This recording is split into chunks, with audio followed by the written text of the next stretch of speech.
Olá, caros amigos. Meu nome é Gerson, sou professor de Direito Penal, sou doutor em Direito, investigador de polícia lotado na Divisão Policial do Interior. E ante a excepcionalidade que nos acomete, a gravação dessa aula é para tratar da legislação especial penal, precisamente da Lei de Contravenções Penais. Gostaria apenas de inicialmente saudar os novos escrivães, aqueles que vêm à Polícia Civil nos ajudar, sejam todos bem-vindos, que vocês venham para somar com muita vontade de trabalhar, determinação e contem conosco com o que precisarem, tá bom? Fico à disposição de todos na Divisão Policial do Interior aqui em Curitiba. Com relação à Escola da Polícia Civil, gostaria de deixar aqui os meus cumprimentos registrados à seção do planejamento, à subdivisão de ensino e à coordenação pelo excelente trabalho, parabenizando a todos que vem realizando esse excelente trabalho ante todas as dificuldades que enfrentamos. Bom, seguimos então com o conteúdo e o nosso trabalho nesse curto tempo que nos é disponibilizado é referente à Lei de Contravenções Penais. Peço que vocês, por favor, tenham em mãos a Lei de Contravenções Penais, o Decreto-Lei 3688 de 41, para que nós possamos trabalhar aí esse conteúdo com a análise dos tipos penais em geral, né?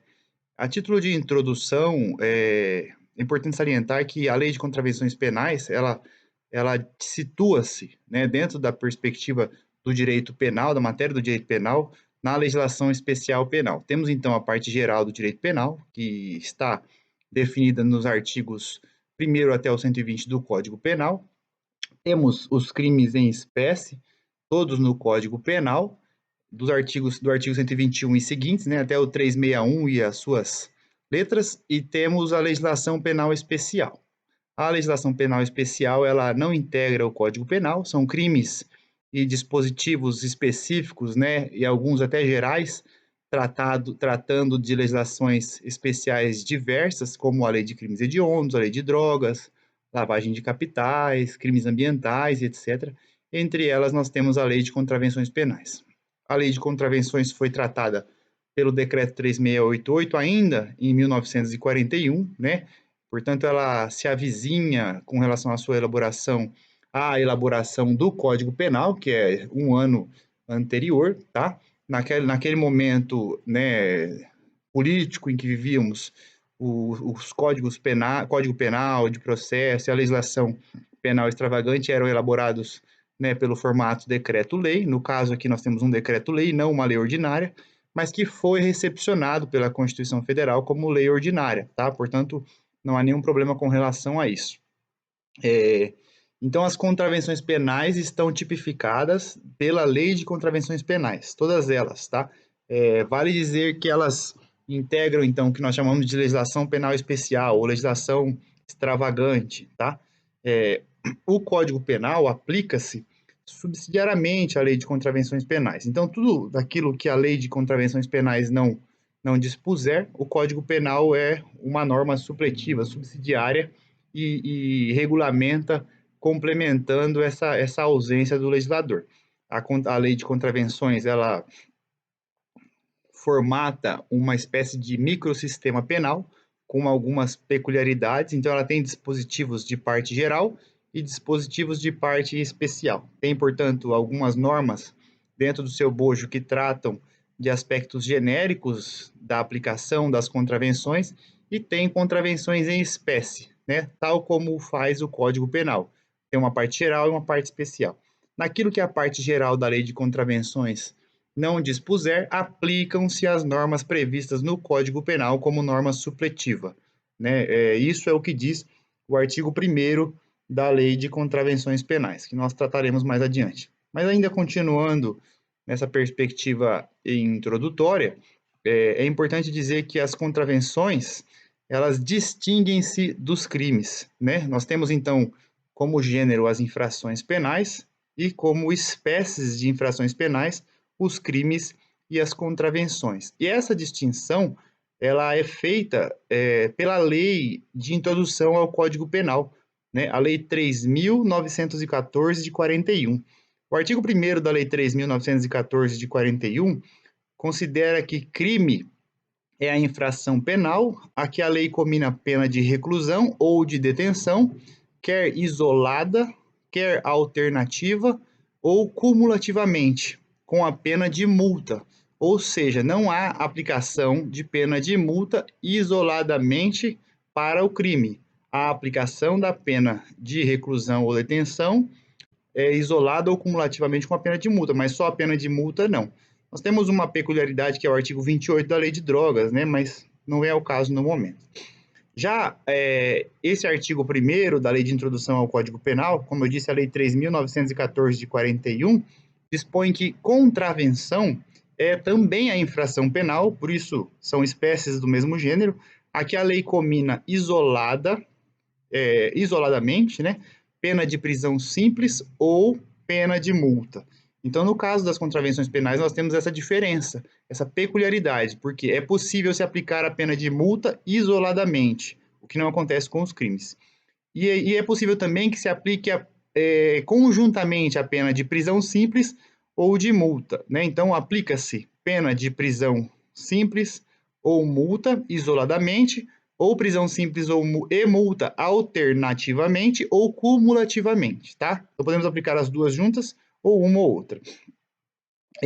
Alguns autores chamam as contravenções penais, diferenciam, né, dos crimes no âmbito doutrinário, pelo fato de os crimes terem a função precípua de tutela dos bens jurídicos, o que faz com que haja a necessidade de um perigo próximo, né, digamos, mais tecnicamente um perigo concreto.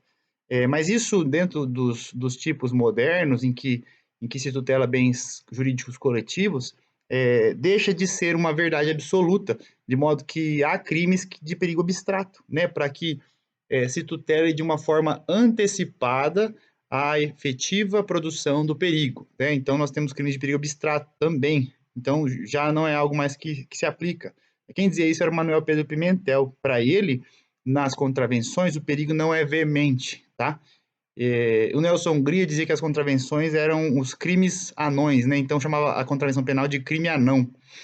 Enfim, outras distinções que devem ser mencionadas é que, com relação às contravenções, a ação penal, em todos os casos, é pública e incondicionada. Não há outra espécie de ação penal para contravenções penais. Também as contravenções não admitem tentativa, diferentemente dos crimes. E as contravenções também, elas se submetem ao que nós chamamos de territorialidade exclusiva.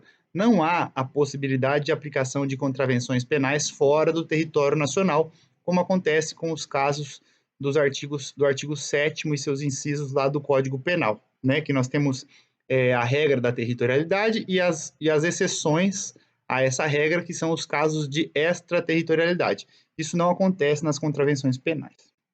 Bom, o artigo 1º, então, da Lei de Contravenções Penais consagra o princípio da especialidade, né, com relação ao conflito aparente de normas, sendo que o Código Penal possui, como eu falei para vocês, aplicação subsidiária e complementar à Lei de Contravenções Penais. Primeiro, aplica-se a Lei de Contravenções Penais. Havendo a omissão legislativa em relação aos termos necessários de sua aplicação, aplica-se o Código Penal, né? Por exemplo, a Lei de Contravenções Penais não trata de concurso de agentes, como trata o Código Penal, né, no artigo 29 e seguintes. A Lei de Contravenções Penais não trata de excludentes de ilicitude, como a legítima defesa, estado de necessidade, o estrito cumprimento de um dever legal, o exercício regular do direito. Isso fica a cargo também do Código Penal, no artigo 23 e seguintes, tá? Então, nesses casos em que a lei de contravenções é omissa, aplica-se o Código Penal. Essa é a disposição do artigo 1º da Lei de Contravenções, que diz: aplicam-se às contravenções as regras gerais do Código Penal, sempre que a presente lei não disponha de modo diverso. Um outro ponto que nós mencionamos, né, dentro do aspecto introdutório de distinções, é relativo à territorialidade exclusiva, tá? Não existe exceções ao princípio da territorialidade para as contravenções penais. O artigo 7º do Código Penal não se aplica aqui, tá? Porque a Lei de Contravenções trata do tema. Diz assim o artigo 2º da Lei de Contravenções: A lei brasileira só é aplicável à contravenção praticada no território nacional. Então, isso é um objeto de atenção necessário para que a aplicação não seja equivocada, né? Não é a regra geral do Código Penal que permeia a aplicação das contravenções com relação ao aspecto territorial. Um outro ponto extremamente importante diz respeito à aplicação, né, a aplicação do elemento subjetivo do injusto da culpabilidade. Então, veja só, o Código Penal possui uma regra, né, que é nova, que é fruto da reforma de 84, né, da reforma finalista do Código Penal. E essa reforma se aplica também às contravenções. Apesar do artigo 3º da Lei de Contravenções, que fala apenas de voluntariedade, né, não somente de dolo ou culpa, que tem ainda essa abrangência de voluntariedade. De acordo com o artigo 3º, para a realização da contravenção, basta a voluntariedade, que seria a simples vontade, despida de qualquer finalidade. Então, independe, né, segundo o artigo 3º, de dolo ou culpa, tá? Exceto se a lei, né, se a lei de contravenções, é o caso, o exigir. Aqui nós temos, então, que estabelecer uma crítica por conta da adoção, como eu disse, em 1984, da teoria finalista da ação, né, que é fruto da obra de Weltzell, que entende como ação o comportamento voluntário destinado a um fim, tá? E esse artigo 3º está, portanto, superado por conta dessa reforma posterior. A lei é de 41 e a reforma é de 84, tá? Então, o dolo ou culpa integram a tipicidade, tá? E sem eles não há fato típico, tá? O artigo 18, incisos 1 e 2 do Código Penal e parágrafo único, trata desse tema, né, da parte da reforma do dolo e da culpa. Em regra, a tipicidade é dolosa e o dolo é implícito ao verbo, né, está implícito no verbo das condutas. Então, quando a gente diz, por exemplo, numa conduta típica de homicídio, matar alguém, nós devemos presumir que é matar dolosamente alguém. A culpa, por sua vez, ela não está implícita no verbo da conduta típica. Só há crime culposo quando o Código Penal expressamente prevê essa existência dessa modalidade culposa. Por isso que o legislador diz, pune-se a forma culposa. Daí dizer que o dolo é implícito e a culpa é normativa, tá? Então, essa diferença no tratamento da culpa merece um destaque, de modo que, enquanto o Código Penal diz que se o crime é culposo, ou no caso de culpa, a lei de contravenções aborda a culpa como decorrência da própria descrição típica. Por exemplo, lá no artigo 31 da lei de contravenções, nós temos o erro no projeto. O erro no projeto é a imperícia, né? Diz respeito à imperícia. Então, o legislador trata, né, aborda de forma distinta.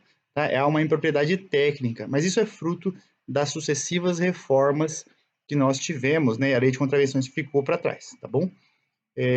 Diz então o artigo 3º da lei de contravenções. Para a existência da contravenção, basta a ação ou omissão voluntária.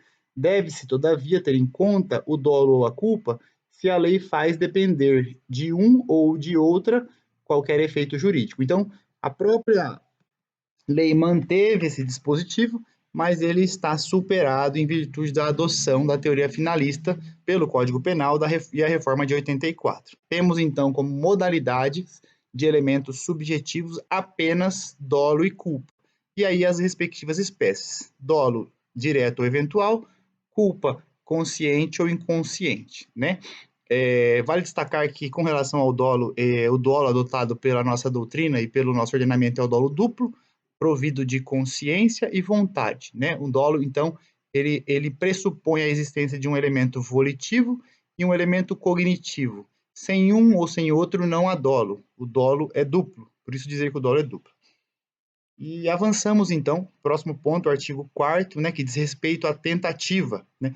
No âmbito das contravenções, por ser um delito de pequena importância, de menos importância em relação aos crimes, né, nós temos então que o legislador ele optou, né, por razões de política criminal, pela impunibilidade da tentativa. Não se pune a tentativa de contravenção penal, em virtude, como eu disse, da sua pequena potencialidade lesiva de uma eventual tentativa de contravenção. A contravenção por si só, quando consumada, já é de pequena potencialidade lesiva, a sua tentativa, então, menos ainda. Por isso, há uma desprezível significância social à tentativa da contravenção, o que optou o legislador, fez o legislador optar pela sua impunibilidade. Diz assim no artigo 4º, não é punível a tentativa de contravenção penal. E aí, pessoal, avançamos para o próximo ponto, o artigo 5º, que diz respeito às penas principais, né? As penas de contravenção penal. O artigo 5º diz: as penas principais são prisão simples e multa. Eu gostaria apenas de destacar, antes de começar a falar disso, que o legislador estruturou, né, nesse ponto da parte geral da lei de contravenções, claro que em menor conteúdo, mas semelhantemente ao que faz o Código Penal. Ele traz elementos da teoria da lei penal, elementos da teoria do delito e elementos da teoria da pena, né? Nós estamos aqui, então, passando para essa abordagem de teoria da pena da lei de contravenções penais, muito parecido com o que fez o legislador nos artigos 1º a 120 do Código Penal, né? Estruturando a parte geral em teoria da lei penal, teoria do crime e teoria da pena. Tá? Então, avançando na análise das penas, a pena de prisão simples, prevista no artigo 5º, inciso 1, é uma pena que deve ser cumprida sem rigor penitenciário, semelhante à pena privativa de liberdade, tá? Porque tem caráter aflitivo, mas é uma pena que pressupõe a ausência de rigor penitenciário. A ausência de rigor penitenciário quer dizer que ela deve ser cumprida em estabelecimento especial, né? Como, por exemplo, a cadeia pública, tá? E não na penitenciária. O autor de crime de contravenção cumpre pena de prisão, se for o caso, sem o rigor penitenciário, em cadeia pública, em estabelecimento especial, diverso da penitenciária. Quem trata disso também é o artigo 102 da Lei de Execuções Penais. Com a Lei 9.099 de 95, né, por ser a contravenção penal uma infração penal de menor potencial ofensivo, a aplicação, né, desse artigo ficou praticamente inócua, de modo que ninguém é preso por contravenção, né? Isso raramente acontecerá, tá? Já que a Lei 9.099 de 95, que instituiu o juizado especial criminal, trouxe uma série de mecanismos, né, que evitam a prisão, tá? Que são mecanismos despenalizantes para poder permitir com que aquelas pessoas que pratiquem infrações de menor potencial ofensivo não sejam recolhidas à prisão, tá? Mas fica aí o registro da previsão legal. Além disso, os autores de contravenção penal, caso sejam recolhidos à prisão, devem ficar em sessão especial de prisão comum, em regime semiaberto ou aberto, tá? E não regime fechado. Os presos por contravenção devem ficar separados daqueles que são presos no regime de reclusão ou de detenção. É isso que diz o artigo 6º da Lei de Contravenções. A pena de prisão simples deve ser cumprida sem rigor penitenciário em estabelecimento especial ou seção especial de prisão comum, em regime semiaberto ou aberto. O condenado à pena de prisão simples fica separado dos condenados à pena de reclusão ou de detenção. Bom, e aí, seguindo com a análise desse artigo, né, é importante dizer que o regime de cumprimento da prisão simples ele será semiaberto ou aberto por conta, né, e levará em conta as previsões dos artigos 33, parágrafo 1º, B e C do Código Penal, 35 e 36 também do Código Penal, onde se regulamenta esse regime de cumprimento de pena. As contravenções penais como infrações penais de menor potencial ofensivo, como eu disse, vale lembrar, permitem a substituição da pena pelas penas restritivas de direitos, né? Então, em virtude da lei que é de 95, essa aplicação das penas de prisão simples, normalmente, né, em decorrência dessa previsão da lei de contravenções penais, sofrerá essa conversão, né, deixará de ser de prisão simples e passará a ser restritiva de direito. O trabalho, no âmbito daqueles que cumprem pena de contravenção penal, ele é obrigatório somente para as condenações superiores a 15 dias, tá? É o que diz o artigo 31 da LEP. Então, atentem-se também a isso. Vale destacar que não se confunde trabalho obrigatório com o trabalho forçado. O trabalho forçado é proibido pela Constituição. O trabalho obrigatório faz parte da pena daquele que é recolhido ao estabelecimento prisional, tá? Enfim, avançando. E o parágrafo 2º do artigo 6º diz: o trabalho é facultativo se a pena aplicada não excede a 15 dias, como eu mencionei para vocês, né? Subsidiariamente aplica-se também o 31 da Lei de Execuções Penais. Com relação à pena de multa, não se fala mais em contos de réis, tá? As penas de multa se submetem ao artigo 51 do Código Penal. A multa, então, é calculada hoje com base no dia multa, né? A quantidade de dias multa, que pode ser de 10 dias a 360 dias, devendo ser aplicado nos termos, né, do artigo 59 do Código Penal, as orientações para que o juiz proceda ao cálculo da quantidade de dias multa. Então, ele analisará o artigo 59 e, portanto, as circunstâncias judiciais daquele apenado, conforme a previsão do Código Penal. E o valor de cada dia multa, ele pode variar de 1 a 30 avos até 5 vezes o maior salário mínimo. E para estipular o valor de cada dia multa, o juiz deve levar em conta a situação econômica do condenado. Vale destacar que não se admite a conversão da multa em prisão, né, conforme a previsão do artigo 51 do Código Penal, tá? Que revogou, portanto, o artigo 9º da Lei de Contravenções Penais. Só é permitida a execução. Destaca-se também que o pacote anticrime alterou esse dispositivo, tá? E essa execução que deveria ser procedida como uma execução fiscal é agora realizada sob a presidência do juiz da execução. Então, verifiquem essa alteração promovida pelo pacote anticrime lá no artigo 51 do Código Penal. Passamos então a tratar da reincidência. Eu vou encerrar esse bloco para que o vídeo não fique muito longo e na sequência a gente volta. Obrigado.